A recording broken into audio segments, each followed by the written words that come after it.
Kaixo, ongi etorria, goazen ikustea zer den ekuazio bat eta zeintzu diren bere elementuak. Eta hortarako hasiko gara bere hiru ezaugarriekin. Lehenengoa, hemen jartzen du berdin ikurra, orduan berdin ikurrak bereizten ditu bi adierazpen, ezkerrekoa eta eskubikoa. Hemen ditugu hiru ekuazio.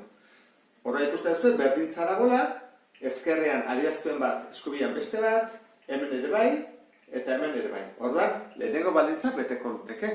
Hauek ekuazioak dira. Bigarrena, adierazpen bat gutxienez algebraikoa izango da. Orduan, hemen biak dira adierazpen algebraikoak, honek isa du, honek ere bai, beraz, biak dira algebraikoak. Hemen ezkerrean algebraikoa da, eskubian zenbaki bat. Ekuazio izaten jarraitzen du, zer behintzat bat bada algebraikoa. Eta hemen, adierazpen algebraiko bat isarekin, hemen iarekin, hori beste ekuazio bat da. Eta hirugarren baldintza ez da identitatea izan behar. Esan nahi duena da, izango dituen soluzioak dira bat, bi edo batez. Ezin ditu izan soluzio infinito.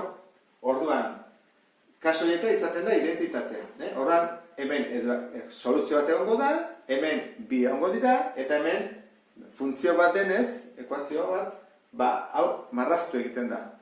Horan ikusiko dugu, adibide batzukin, bereizteko ekuazioa eta ekuazioa ez den zerbait. Orduan, nire esaten badiate 6 gehi 2 berdin 8, hau, eraiketa bat egin dugu, berdintza bat da, zuzena da, baina ez da ekuazio bat, ez dagoelako isarik. Nik esaten badut hauen, 3 isa, gehi 5 isa. Hau, adierazpen algebraiko bat da, baina ez da ekuazio bat, ez duelako berdintzarik. Zer gertatzen da egiten badut? Batuketa, badakizu ez da? Egiten da, nola, antzekoak diran, batu daitezke, jartzen dut parentesi baduan 3 gehi 5, isa ateatzen dut, eta horren da, 8 isa. Hau ateatzen badut, 3 isa, gehi 5 isa, berdin 8 isa. Hau, ekuazio bat alda, guazen ikustea, nik isaen ordez bat jartzen badut, betetzen da, 3 bider bat, gehi 5 bider bat, berdin, 8 bider bat. 3 gehi 5, 8. Betetzen da. Orduan, bat izango litzake soluzioa. Bat izan ordez, bi jartzen badut, 3 bider 2, gehi 5 bider 2, berdin, 8 bider 2, hau da 6, hau da 10, hau da 16. Betetzen da baita ere. Gusten ez du ez da? 6 gehi 10, 16, betetzen da. Eta jartzen badut biren ordez 3 bider 3, gehi 5 bider 3, berdin 8 bider 3, isain ordez 3 eginezako jartzen, 9 gehi 15, berdin, 24, betetzen da baita ere. Orduan, hau ez da ekuazio bat. Hori da identitate bat. Esan dugulako, beti, edozein zenbaki jarritare, ateatzen delako zuzena. Horregatik bereiztu behar ditugu identitateak eta ekuazioak. Orduan, ekuazioetan, hau, arkenduko dut, zer gertatzen da?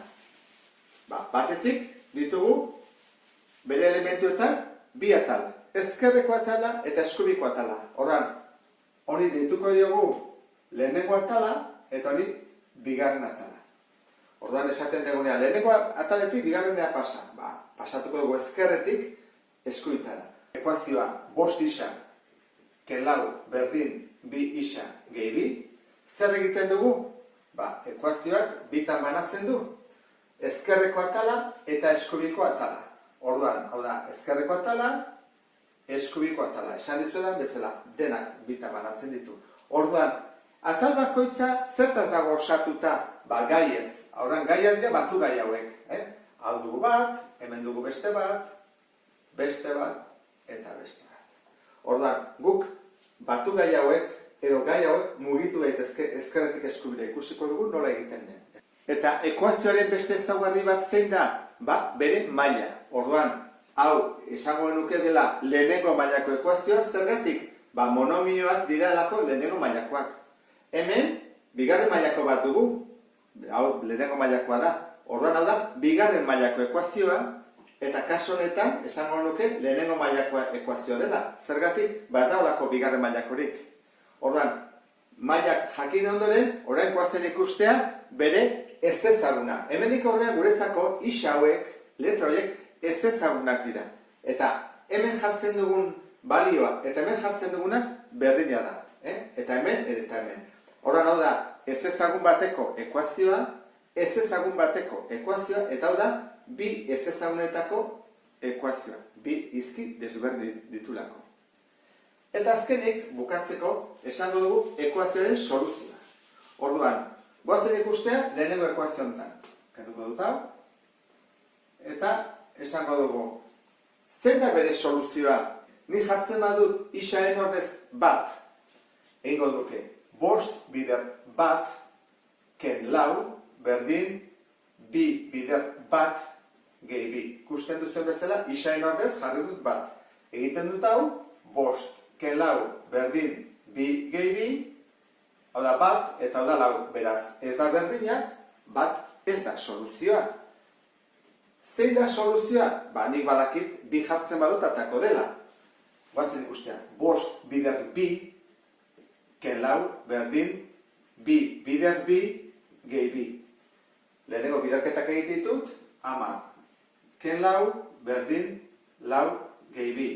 10 ken lau, 6, 2 gehi bi, 6. Beraz, hemen soluzioa izango litzake isa berdin bi. Ze gertatzen da beste ekuazionetan? Bigarren mailakoa denez, soluzio bat, bi, edo ez du izango. Ni badakizkit bere bi soluzioak. Adibidez, izango litzake bat. Soluzio bat, eta bestea, minus bi. Guaz ikustean nola egiten dugu. Jarri behar dugu, isain ordez bat, bat berdi gehi bat, berdin, bi. Horran, hau da bat, gehi bat, dudai gabe, bi berdin bi da, beraz hau soluzioa da. Eta beste honekin, jarri behar dugut, minus bi. Horran, minus bi delako jarri behar dugu, parentesi barruan derrigorrez. Minus bi berbi, gehi, minus bi, berdin, bi. Hau zen bada, minus bi, bider minus bi. Minus bider minus plus. Lau, gehi minus da, ken, bi. Lau, ken bi, bi. Ordan, hau ere soluzioa da. Eta honekin, bukatuko nuke, ekuazioarekin, lan dugun sarrera. Hurrengo arte, agur!